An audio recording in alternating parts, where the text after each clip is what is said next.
اللہ کی طرف سے اپنی مخلوق کے لیے ایک آسانیاں پیدا کرنے کا ذریعہ اور وسیلہ ہے. اس کی ہر ساتھ سے جو ہے وہ برکت کشید کی جانی چاہیے.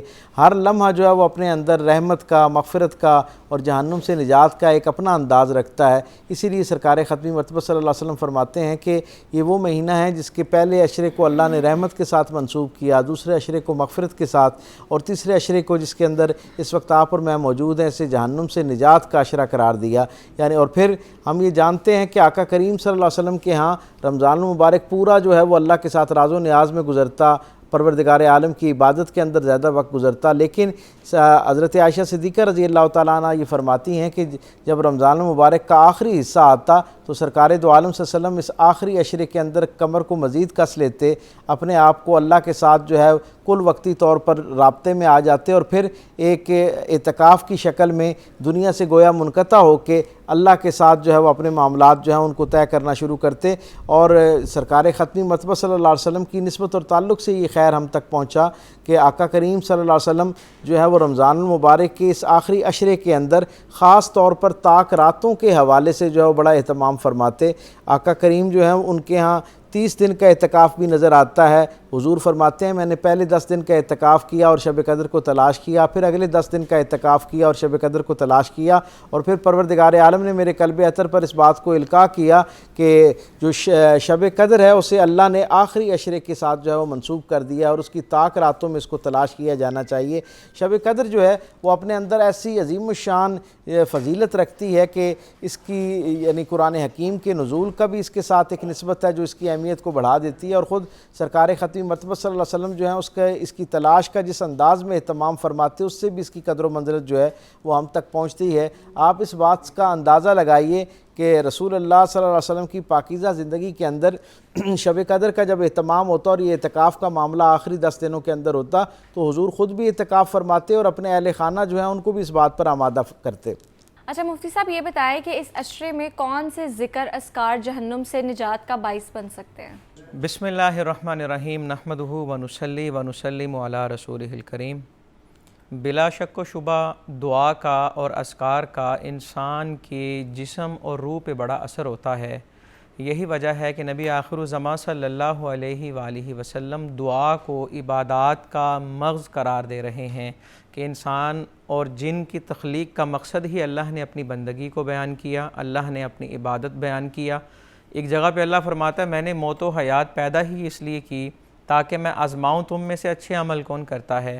اور عبادات کا جو مغز ہے وہ دعا کو کہا جاتا ہے. اور بلا شک و شبہ ذکر کے حوالے سے بھی اللہ رب العزت کی لاریب کتاب میں یہ واضح فرمان اور واضح ارشاد موجود ہے کہ خبردار اللہ کا ذکر ہی دلوں کو اطمینان بخشتا ہے اور اللہ کے ذکر سے دلوں کو تسکین ملتی ہے، تسلی ملتی ہے، اور اللہ کا ذکر انسان کی روح کی غذا ہے. اور بلا شک و شبہ رمضان کے مہینے میں ہر شخص کی یہ کوشش ہے، یہ خواہش ہے کہ وہ قرآن پاک کی تلاوت کرے، وہ نماز کی پابندی کرے، وہ ذکر اذکار کرے. سحری کے وقت دعائیں الگ پڑھی جا رہی ہیں، افطار کے وقت دعائیں الگ پڑھی جا رہی ہیں. اسی طرح ہر عشرے کی دعا خصوصیت کے ساتھ نبی اکرم صلی اللہ علیہ وآلہ وسلم کی سیرت سے ہمیں مل رہی ہے. اور خصوصاً آخری عشرے میں دعاؤں کا اہتمام بڑھ جاتا ہے. ایک تو اس کی دعا جو مشہور ہے اللہم اجرنی من النار، چونکہ جہنم سے آزادی کا عشرہ ہے، انسان دعا کرتا ہے جہنم سے آزاد ہونے کے لیے. اور اجتماعی دعا کے طور پہ اللہم اجرنا من النار پڑھا جاتا ہے. اور چونکہ اسی عشرے کے اندر شب قدر کو تلاش کرنے کا حکم ہے، اور حضرت اماں عائشہ صدیقہ رضی اللہ تعالیٰ عنہ عرض کرتی ہیں یا رسول اللہ صلی اللہ علیہ وآلہ وسلم اگر میں شب قدر کو پالوں تو کون سی دعا ہے جو میرے لب پہ جاری ہو؟ تو میں کس طرح اللہ کے حضور دست سوال دراز کروں اور اللہ سے عرض کروں؟ تو آقا دو جہاں صلی اللہ علیہ وآلہ وسلم ارشاد فرماتے ہیں جب آپ کو پتہ لگ جائے کہ آج شب قدر ہے تو آپ یوں کہیں اللہم انکا عفو تحب العفو فاعف عنی، اے اللہ بے شک تو پسند کرتا ہے اس بات کو کہ درگزر کیا جائے، اے اللہ مجھ سے درگزر فرما. اور اسی طرح چونکہ اس عشرے کے اندر اعتکاف ہو رہا ہے، اس عشرے کے اندر اجتماعات ہو رہے ہیں اور اجتماعی دعاؤں کا سلسلہ بڑھ رہا ہے. چونکہ رمضان شروع ہوتے ہی جن لوگوں نے اہتمام کیے اور رمضان کا درمیان آ گیا، اہتمام کے اندر کمی نظر آتی ہے، لیکن جیسے ہی آخری عشرہ آتا ہے تو دوبارہ وہ ایک جوش اور ایک جذبہ نظر آتا ہے، کیونکہ سب کو پتہ ہے کہ اب رمضان کچھ دنوں کا مہمان رہ گیا، ابھی کچھ ہی دنوں میں ہر جگہ سے الوداع ماہ رمضان کی آوازیں آنا شروع ہو جائیں گی۔ تو تمام اہل محبت، اہل دل اس موقع کو غنیمت جانتے ہوئے اپنی دعاؤں کے اندر اضافہ کر دیتے ہیں، لیکن یہاں یہ بات ذہن میں رکھے کہ دعا مانگنی ہے صدقے دل کے ساتھ اور سچی نیت کے ساتھ۔ فقط زبان سے دہراتے رہنا یہ دعا نہیں ہوگا جب تک انسان دل سے بھی متوجہ نہیں ہوگا، اور دعا مانگنے کے آداب بھی پیش نظر ہونے چاہیے۔ دعا مانگنے والا اگر یہ سوچتا رہے کہ پتہ نہیں قبول ہوگی بھی کہ نہیں ہوگی، شکوک و شبہات میں پڑا رہے، تو اس کی دعا اسے فائدہ نہیں دے گی۔ دعا اس انداز میں مانگنی ہے، قرآن بیان کرتا ہے، اللہ فرماتا ہے میرا بندہ جب مجھ سے پکارے نا، مجھے پکارے تو وہ سمجھے کہ میں اس کے قریب ہوں اور میں پکارنے والے کی پکار سنتا ہوں۔ انسان اپنی دعا کو، دعا کے آداب کو ملحوظ رکھتے ہوئے مانگے۔ نبی اکرم صلی اللہ علیہ وآلہ وسلم سے کئی خاص مواقع پر یہ بات منقول ہے کہ آپ دعا مانگتے ہیں اور اس قدر ہاتھ بلند کر دیتے ہیں کہ آپ کے بغل مبارک کی سفیدی جو ہے وہ نظر آ رہی ہے، اور دعا مانگتے ہوئے اللہ کے حضور انتہائی عاجزی، انتہائی تضرع، خشوع و خضوع کا مظاہرہ کرنا ہے، کیونکہ یہ نہ ہو کہ دعا بھی ہو رہی ہے، انسان دائیں بھی دیکھے بائیں بھی دیکھے، دوران دعا وہ دسترخوان بھی لگا رہا ہے، اور دعا کے دوران وہ نیت نہیں ہوگی، وہ ایک طرف متوجہ نہیں ہوگا، تو اس کی دعا جو ہے وہ ظاہراً تو دعا ہوگی لیکن حقیقتاً دعا نہیں ہوگی۔ تو آخری عشرے کے اندر دعاؤں کا اہتمام کرنا ہے جو احادیث سے منقول ہے، اور یاد رہے جس طرح دعائیں مانگنے کا اہتمام کرنا ہے، اسی طرح دعائیں لینے کا بھی اور دعائیں دینے کا بھی اہتمام کرنا ہے۔ دعا دینے کا تو طریقہ یہی ہے کہ ہر ایک کے لیے دعا کریں، اپنی دعا میں سب کو شامل کریں، اپنے بڑوں کے لیے، بچوں کے لیے دعا کریں، اور دعا لینے کا طریقہ یہ ہے کہ ایسے کام کریں کہ لوگوں کے دل سے ہمارے لیے دعائیں نکلیں۔ اچھا ڈاکٹر صاحب یہ بتائیں کہ لیلۃ القدر کی تلاش اس عشرے میں کیوں کی جاتی ہے؟ اللہ کے محبوب رسول صلی اللہ علیہ وسلم اپنے اصحاب کے درمیان جلوہ گر تھے، اور تذکرہ ہو رہا تھا بنی اسرائیل کے جو اللہ کے برگزیدہ افراد تھے ان کے حوالے سے۔ سرکار ختمی مرتبہ صلی اللہ علیہ وسلم نے فرمایا کہ ان میں ایک شخص ایسا تھا جس نے 1000 مہینے سے زیادہ اللہ کے رستے کے اندر جو ہے وہ جہاد کیا، اللہ کو راضی کرنے کے لیے ریاضت اور مجاہدہ کیا۔ اصحاب رسول نے جب یہ بات سنی تو ان کے دل پر یہ بڑا اس نے اثر کیا، اور انہوں نے سرکار ختمی مرتبہ صلی اللہ علیہ وسلم کی بارگاہ میں عرض کیا کہ اے اللہ کے محبوب رسول، ہماری تو عمریں بھی اتنی نہیں ہیں جتنا اس شخص کو جو ہے اللہ تعالیٰ نے اپنے رستے میں جو ہے خدمت پیش کرنے کا موقع دیا۔ سرکار دو عالم نے جب غور فرمایا تو حضور کی طبیعت کے اوپر بھی ایک درجے کا ملال آیا۔ تھوڑی دیر کے بعد مجلس برخاست ہونے سے پہلے ہی پروردگار عالم نے اپنے محبوب رسول صلی اللہ علیہ وسلم کی دلجوئی کے لیے جناب جبرائیل علیہ السلام کو بھیجا، اور انہوں نے آ کے رسول رحمت صلی اللہ علیہ وسلم کو یہ بشارت دی کہ پروردگار عالم نے آپ کی امت کے لیے ایک جو ہے وہ ایسی رات متعین کر دی ہے جو ایک رات 1000 سال سے بہتر ہے، یعنی اگر اس ایک رات میں عبادت کی جائے تو وہ لگ بھگ 80 سال سے زائد کا جو وقت ہے، 84 سال کے قریب جو ہے وہ وقت دورانیہ بنتا ہے۔ اور قرآن حکیم نے یہ کہا کہ یہ جو ایک رات کی عبادت ہے یہ اس سے بہتر ہے۔ اب کتنی بہتر ہے یہ اللہ اپنی شان کے لائق جانتا ہے کہ جب بندہ ایک رات پورے خشوع اور خضوع کے ساتھ اپنے آپ کو اللہ کے سپرد کرتا ہے، اللہ کی بارگاہ میں اپنے آپ کو تمام تر عاجزی کے ساتھ، اظہار ندامت کے ساتھ، پختہ توبہ کے ساتھ اپنے آپ کو پیش کرتا ہے، تو اس کا مطلب یہ ہوتا ہے کہ اللہ کی طرف سے ایسا فرمان رحمت جاری ہوتا ہے کہ جس کے نتیجے میں گویا 80 برس سے زائد کی جو عبادت ہے وہ اللہ کے یہاں تصور کر لی جاتی ہے۔ سرکار ختمی مرتبہ صلی اللہ علیہ وسلم نے جب یہ بات فرمائی تو اصحاب نے عرض کیا یا رسول اللہ ہم اس رات کو کیسے تلاش کریں؟ تو حضور نے فرمایا کہ پروردگار عالم نے یہ بشارت عطا کی ہے کہ اسے عشرہ مغفرت، عشرہ جو آخری عشرہ ہے اس کی جو طاق 5 راتیں ہیں، یعنی 21 کی رات ہے، 23 کی، 25 کی، 27 کی اور 29 کی جو رات ہے اس کے اندر اس کو تلاش کیا جائے۔ اچھا مفتی صاحب یہ بتائیں کہ اعتکاف اور تیسرے عشرہ اس کا آپس میں کیا تعلق ہے؟ بلا شک و شبہ سنت مؤکدہ علی الکفایہ جس اعتکاف کو کہا جاتا ہے وہ رمضان کے آخری عشرے کے اندر ہی کیا جاتا ہے، اور ظاہر ہے یہ ایک پروپر اعتکاف ہے، اس کا طریقہ کار ہے۔ اعتکاف کا لفظی مطلب تو یہی ہے ٹھہرنا، مخصوص نیتوں کے ساتھ، عبادت کی نیت سے مرد کا روزے کے ساتھ مسجد میں ٹھہرنا، یہ اعتکاف کہلاتا ہے۔ اور اعتکاف ظاہر ہے آخری عشرے میں ہی اس کو کیوں رکھا جا رہا ہے، اس کے اندر بہت ساری حکمتیں۔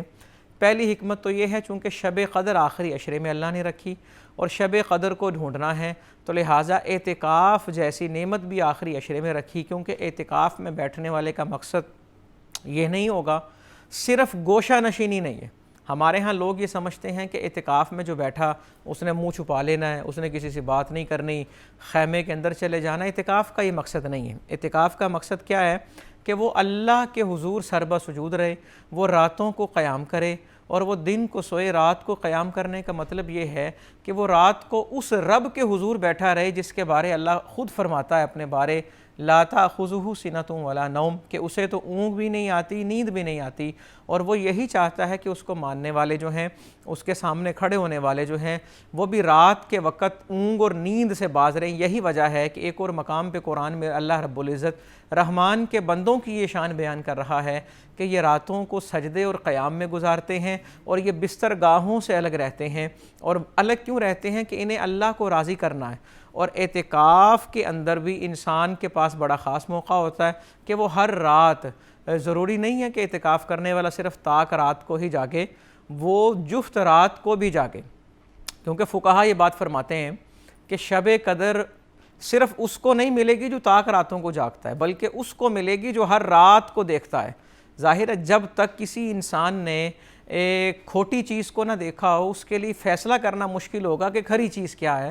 تو جو ساری راتوں پہ نظر رکھتا ہے تو پھر اس کے لیے شب قدر آسان ہو جاتی ہے۔ یہی وجہ ہے، یہی معاملات ہیں کہ رمضان کے آخری عشرے کو اعتکاف کے ساتھ، اور آخر کے اندر نا جو چیز جب ایک معاملہ آخر میں آ جاتا ہے تو اس کے اندر کوشش ہوتی ہے کہ زیادہ سے زیادہ میکسیمم جو ہو سکتا ہے وہ کرے، جتنا اہتمام ہو سکتا ہے کرے۔ اسی وجہ سے دیکھا جاتا ہے کہ پہلے عشرے میں بھی وہ اعتکاف نہیں، دوسرے میں بھی نہیں۔ نفل اعتکاف کو کرنا چاہے تو کر، لیکن سنت اعتکاف آخری عشرے میں ہے، صرف اسی لیے کہ رمضان جا رہا ہے، اور جاتے رمضان کی جتنی بہاریں سمیٹی جا سکتی ہیں اس کو سمیٹ کے اپنے آپ کو مستفید کر سکیں۔ اچھا ڈاکٹر صاحب یہ بتائیں کہ اس عشرے میں عبادات تو ضروری ہیں ہی، لیکن ساتھ ساتھ اپنے اخلاق کو بدلنا، اپنے رویوں کو بدلنا، یہ کتنا ضروری ہے؟ یقیناً ہم سب جانتے ہیں کہ رمضان المبارک جو ہے وہ ہمارے لیے ایک تربیت گاہ کی حیثیت رکھتا ہے، اور اس میں جہاں ہم نے اپنی عبادات کے معمولات کو درست کرنا ہے، اس کے معمولات کے ساتھ ساتھ اپنے معاملات کو درست کرنے کی بھی کوشش کرنی ہے۔ میں یہ سمجھتا ہوں کہ اخلاقیات کے حوالے سے یہ ایک بہترین درسگاہ ہے ہمارے لیے، ایک بہترین موقع ہے کہ جہاں اللہ کی رحمت ہمارے قریب تر ہے، اور گویا ہمیں اپنی آغوش میں لینے کے لیے تیار اور آمادہ ہے۔ صرف ہم نے ایک خاص معاملہ یہ کرنا ہے کہ ہر وہ شخص جو پروردگار عالم سے رحمت کا طلبگار ہو، اسے اپنے رویوں میں، اپنے گرد و پیش میں حرمت اور قربت کے رشتوں کے ساتھ رحمت والا معاملہ کرنا چاہیے، شفقت والا معاملہ کرنا چاہیے۔ اور پھر جو شخص پروردگار عالم کی طرف سے کامل مغفرت کا خواہش مند ہو کہ اس کی کامل مغفرت کر دی جائے، اس کے گناہوں پر پروردگار عالم کی طرف سے فرمان رحمت جو ہے وہ جاری ہو جائے، اس شخص کو چاہیے کہ وہ اپنے گرد و پیش کے لوگوں کی طرف سے جو اس تک دل آزاری کے ذرائع پہنچے ہیں، وہ ان سب کی طرف سے اپنے دل کو صاف کر لے، اب ان کو معاف کرنا شروع کرے۔ یعنی جب بندہ اللہ کی مخلوق کو معاف کر کے اللہ کی بارگاہ میں پہنچتا ہے تو اس کے لیے مغفرت کا پیغام جو ہے وہ آسان ہو جاتا ہے، اس کے لیے اللہ کی بشارت کا زیادہ حق جو ہے وہ اس شخص کے لیے وہ حقدار ہو جاتا ہے اس کا۔ میں یہ سمجھتا ہوں کہ رمضان المبارک میں جہاں نماز روزہ اور اس کی طرف زیادہ توجہ دی جائے، رات کی جو ہے وہ اللہ کے ہاں قیام اور قرآن حکیم کی تلاوت کو جیسے اپنے معمولات کا حصہ بنایا جائے، وہاں پر صدقہ و خیرات کے ذریعے بھی اور اپنے رویوں کے ذریعے بھی جو ہے وہ ایک سخاوت کا مظاہرہ کرنا چاہیے، تاکہ ہمارے گرد و پیش کے جو مختلف رشتے ہمارے ساتھ ہیں ان کے ساتھ بھی ہمارے معاملات اور معمولات جو ہیں وہ درست ہونا شروع ہو جائیں، کیونکہ پروردگار عالم کی رضا پانے کا راستہ جو ہے مخلوق کو راضی کرنے سے ہی حاصل ہوتا ہے۔ میں یہ سمجھتا ہوں کہ ہمیں اس مقدس مہینے کے آخری ایام میں زیادہ اہتمام کے ساتھ اپنے دلوں کو کشادہ کرتے ہوئے وہ لوگ جن کی طرف سے ہمیں تکلیف پہنچی ہے یا ہمارے کسی رویے سے جانے انجانے میں کسی اور تک تکلیف پہنچی ہے، کسی کی دل آزاری ہوئی، کسی کی حق تلفی ہوئی، میں یہ سمجھتا ہوں یہ کیونکہ معاف کرنے کا اور معافی طلب کرنے کا مہینہ ہے، اس لیے مخلوق سے بھی معافی کے لیے اپنے آپ کو تیار کیا جائے، پورے وقار کے ساتھ لوگوں کو معاف کیا جائے، اور پھر اس معافی کے عمل کے بعد مخلوق سے جب آپ فارغ ہو جائیں تو پھر پروردگار عالم کی بارگاہ میں اپنی معافی پیش کریں اور اسے پروردگار عالم کے سامنے معافی پیش کرتے وقت یہ اپنی عرضی پیش کریں کہ مالک میں نے صرف تیری رضا کے لیے، کہ تجھے بندوں کا آپس میں ایک دوسرے کو معاف کرنا پسند ہے، تیری رضا کے حصول کے لیے میں نے تیری ساری مخلوقات کی طرف سے اپنے دل کو صاف کر لیا، سب کو معاف کر دیا، سب سے معافی لے لی، اب تو اپنی شان کرم کا مظاہرہ کرتے ہوئے مجھے بھی اپنی کامل بخشش اور کامل مغفرت جو ہے اس سے نواز۔ اچھا مفتی صاحب آپ سے بھی میرا یہی کوشچن ہے، اس حوالے سے بتائیں۔ بالکل اسی طرح عبادات محض کسی چیز کو رٹنے کا نام نہیں، یا کسی عمل کو دہرانے کا نام نہیں۔ میں عرض کرتا چلوں عبادات جو نماز روزہ ہم سمجھتے ہیں نا کہ صرف نماز ہی عبادت ہے، صرف روزہ ہی عبادت ہے، صرف زکوٰۃ دے دی، حج کر دی، یہ فرائض ہیں۔ فرائض کا مطلب کیا ہے کہ یہ ہر ایک نے کرنے ہیں۔ جو وقت کے بہت بڑے محدث ہیں انہوں نے بھی یہ کرنے ہیں، اور جو وقت کا سب سے گناہ گار آدمی ہے اس نے بھی یہ کرنا ہے۔ زکوٰۃ کی شرح سب پہ برابر ہے، نماز سب پہ ایک ہی جیسی فرض ہے، رکھتے ہیں سب نے ایک ہی پڑھنی ہے، لیکن اللہ کی بارگاہ میں انسان کا معیار دیکھنے کے لیے صوم و صلات کو نہیں دیکھا جاتا بلکہ معاملات کو دیکھا جاتا ہے۔ اور متعدد روایات سے یہ بات ثابت ہے، فرمایا جا رہا ہے کہ نیک کون ہے یہ دیکھنے کے لیے صوم و صلات نہیں بلکہ اس کے معاملات دیکھے جائیں گے کہ اس کا لوگوں کے ساتھ رویہ کیا ہے، وہ لوگوں کے بارے سوچتا کیسے ہے، ان کے لیے دسترخوان کس طرح بچھا رہا ہے، ان کی مصیبتوں کو کس طرح کم کر رہا ہے، کسی کا دست و بازو کس طرح بن رہا ہے۔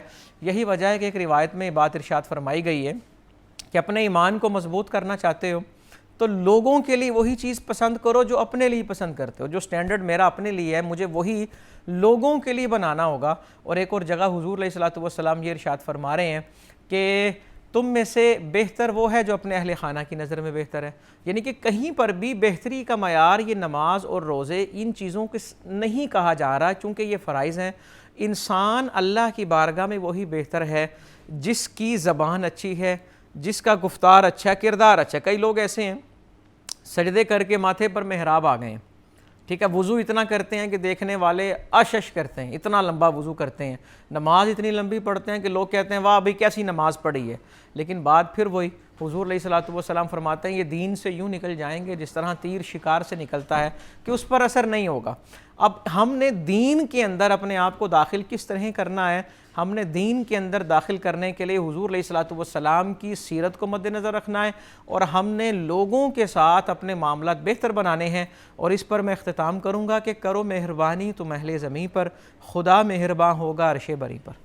اچھا مفتی صاحب توبہ اور استغفار کے حوالے سے بات کر لیتے ہیں کہ تیسرے عشرے میں یہ زیادہ کیوں کی جاتی ہے اور اس کی اتنی زیادہ اہمیت کیوں ہے؟ دیکھیں جی یہاں پہ میں عرض کرتا چلوں کہ توبہ اور استغفار کا تعلق صرف تیسرے عشرے سے نہیں ہے جی، توبہ اور استغفار کا تعلق انسان کے ہر لمحے سے ہے، کیونکہ اگر ایک شخص رمضان کے آغاز میں یہ سوچتا رہا کہ میں دوسرے عشرے میں توبہ کروں گا اور دوسرا عشرہ آنے سے پہلے ہی وہ فوت ہو گیا، اور اگر وہ یہی نظریہ تیسرے عشرے کے بارے میں رکھے، اور کئی لوگ تیسرے عشرے کے بارے میں بھی 27ویں رات پہ لے جاتے ہیں کہ وہ شب توبہ ہے، تو اگر اس سے پہلے زندگی ہی وفا نہ کرے، انسان کی زندگی کا سورج غروب ہو جائے تو پھر وہ کس طرح توبہ کرے گا؟ توبہ ہم نے کرنی ہے قبل اس کے کہ توبہ کا دروازہ بند ہو جائے۔ اور توبہ کا دروازہ بند کب ہوتا ہے؟ جب انسان کے پیروں میں سے روح نکلتی ہے اور جان نکلنا شروع ہو جاتی ہے۔ تو لہٰذا ہم نے توبہ اور استغفار کو رمضان کے آخری عشرے کے ساتھ خاص نہیں کرنا۔ ہم یہ نہ سوچیں کہ کل کریں گے، یہ بھی نہ سوچیں رات کو کریں گے، ابھی توبہ کریں، ابھی استغفار کریں، اور توبہ اور استغفار کو سمجھیں کہ یہ کیا چیز ہے۔ 3 چیزیں اس کے لیے بنیادی شرط ہیں۔ نمبر 1 علم، نمبر 2 ندامت، نمبر 3 ارادہ۔ علم اس بات کا کہ میں کتنا گنہگار ہوں، اور علم اس بات کا کہ وہ پکڑے تو کس طرح پکڑتا ہے۔ ندامت اس بات کی کہ مجھے اپنے کیے پر شرمندگی ہو رہی ہے۔ جو بندہ اپنے کیے پر شرمندہ نہ ہو اس کی توبہ مصنوعی جھوٹی ہوتی ہے، حقیقی توبہ نہیں ہوتی۔ ہم اپنے معاشرے میں دیکھتے ہیں کئی لوگ بڑے جب صلح کرواتے ہیں تو وہ کہتے ہیں جی ہم آپ کے کہنے پہ معافی مانگ رہے ہیں، تو یہ معافی نہیں ہوتی کیونکہ وہ دل سے نہیں مانگ رہا۔ تو جب تک اللہ کے حضور ہم دل سے ندامت کا اظہار کرتے ہوئے معافی نہیں مانگیں گے تو توبہ نہیں ہوگی۔ اور تیسرے نمبر پہ ہے ارادہ، کہ انسان عزم مصمم کرے کہ آئندہ اس کو ریپیٹ نہیں کرے گا، اور اگر اس کی توبہ ٹوٹ گئی تو وہ پریشان نہ ہو، فوری لمحے دوبارہ توبہ کرے، تیسری دفعہ کرے، چوتھی دفعہ کرے، دن میں 1000 دفعہ بھی توبہ کرنا پڑتی ہے، وہ توبہ کرے۔ وہ ذہن میں کبھی بھی یہ نہ لائے کہ میں کس منہ سے توبہ کروں، بندہ یہ سوچے جس منہ سے گناہ کر رہا ہے اسی منہ سے اس نے توبہ کرنی ہے. اور توبہ استغفار کو لے کے ہمارے ہاں ایک غلط فہمی یہ بھی پائی جاتی ہے کہ گناہ تو ہوا نہیں، توبہ کس بات کی. تو توبہ اور استغفار کا تعلق فقط گناہ سے بھی نہیں ہوتا، اور جو بندہ یہ سوچے کہ وہ گناہ گار نہیں ہے، یہ سوچ ہی گناہ ہے. کیونکہ انسان کو کیا پتہ جانے انجانے میں صبح سے شام وہ کتنی خطائیں کرتا ہے. اور نبی آخر الزمان صلی اللہ علیہ وآلہ وسلم جن کے صدقے اللہ نے اگلوں کو بھی بخشا اور پچھلوں کو بھی بخشا، جنہیں اللہ مقام محمود اور شفاعت عطا فرمائے گا، وہ دن میں 70 دفعہ کبھی استغفار کر رہے ہیں، کبھی 100 دفعہ استغفار کر رہے ہیں. ام عائشہ صدیقہ رضی اللہ تعالیٰ عنہ عرض کرتی ہیں یا رسول اللہ صلی اللہ علیہ وآلہ وسلم، آپ تو وہ ہیں جنہیں اللہ نے بخش دیا ہوا ہے، تو آپ اس قدر استغفار کیوں کرتے ہیں؟ تو آپ فرماتے ہیں کہ میں اللہ کا شکر گزار بندہ نہ بنوں. یعنی کہ توبہ اور استغفار شکرانے کے طور پر بھی ہوتی ہے، اور اگر توبہ استغفار کرنے کا موقع مل رہا ہے تو اسے غنیمت جانیں، اور کبھی یہ نہ سوچیں کہ میں نے 21ویں شب توبہ کی تھی تو 23ویں شب کیوں کروں، یا 23ویں کو کی ہے تو 25ویں شب کیوں کروں. انتظار نہ کریں کسی بھی رات کا، اور جو عمل گزر چکا اس پر مان بھی نہ کریں. جتنی سانسیں میسر ہیں اسے کوشش کریں اللہ کے حضور گڑ گڑاتے ہوئے گزاریں. ایک حدیث کا مفہوم ہے اللہ رب العزت کی بارگاہ میں تسبیح کے دانوں کے کھٹکنے سے زیادہ رونے والوں کا رونا پسندیدہ ہے، جو اللہ سے ڈرتے ہوئے روتے ہیں. تسبیح پکڑ کے انسان دانے کھٹکاتا رہے، ہزاروں دانے کی تسبیح پڑھ لے، لیکن اللہ کو وہ اتنا پسند نہیں ہے جتنا یہ پسند ہے کہ کوئی اللہ کے خوف کی وجہ سے اپنی آنکھ سے مکھی کے پر جتنا بھی آنسو بہاتا ہے، اور جو آہو بکا اللہ کے خوف کی وجہ سے کرتا ہے. ہم یہ بات کریں، نہ صرف توبہ استغفار نہ کریں، نہ اس کی کیفیات کو بھی اپنائیں کہ توبہ استغفار کا معنی کیا ہے. اللہ سے اگر بخشش مانگنا چاہتے ہیں تو ہمیں اللہ کے بندوں کو معاف بھی کرنا ہوگا، اور معاف کرنے کا معنی یہی ہے کہ جب معاف کر دیا پھر اس چیز کا دوبارہ ذکر نہیں کیا جائے گا. اور دل سے معاف کرنے کا مقصد یہ ہے کہ جسے بخش دیا اس کی ساری باتوں پہ پردہ ڈال دیا اور بھلا دیا. اللہ رب العزت کی شان یہ ہے کہ وہ ستار بھی ہے، غفار بھی ہے. ستار اور غفار کا معنی صرف بخشنے والا یا صرف پردہ ڈالنے والا نہیں. ستار کا مطلب ہے مسلسل پردے ڈالنا، غفار کا مطلب ہے مسلسل بخشنا. مثال کے طور پہ ایک گلاس کے اوپر اگر ایک پردہ ڈالیں تو یہ تو پتہ لگے گا کہ نیچے گلاس ہے، لیکن یہ نہیں پتہ لگے گا کہ شیشے کا ہے، سٹیل کا ہے، کیا رنگ ہے، کیا حیت ہے. اور اگر اس پر اتنے پردے ڈل جائیں، اتنی لیئرز آ جائیں کہ گلاس ہی مخفی ہو جائے، پتہ ہی نہ لگے کہ نیچے گلاس ہے، اس کو کہتے ہیں مسلسل پردے ڈالنا. اللہ ایک پردہ نہیں ڈالتا، ایک پردہ ڈلے تو پتہ لگے گا نیچے گناہ گار ہے. وہ اتنے پردے ڈالتا ہے کہ کسی کو پتہ ہی نہیں لگتا کہ گناہ گار کون ہے. اور اللہ رب العزت یہی چاہتا ہے، اور توبہ استغفار کا معنی یہی ہے کہ بندہ اس رب کے آگے اپنے آپ کو انتہائی جھکا دے جو رب اس بندے کو کہیں پر جھکنے نہیں دے گا. تیسرے عشرے کے حوالے سے بات ہو رہی تھی کہ اس کو عشرہ نجات کیوں کہا جاتا ہے، اور اس میں کون سے ذکر اذکار ہیں جو جہنم سے نجات کا باعث بنتے ہیں. میرے ساتھ موجود تھے سیرت اسکالر ڈاکٹر پیر طارق شریف زادہ، اور ساتھ ساتھ اسلامک اسکالر مفتی بہرام شاہد. بہت شکریہ آپ دونوں کا. That's it for today. ملتے ہیں کل انشاءاللہ. اپنا بہت زیادہ خیال رکھیے گا. اللہ حافظ.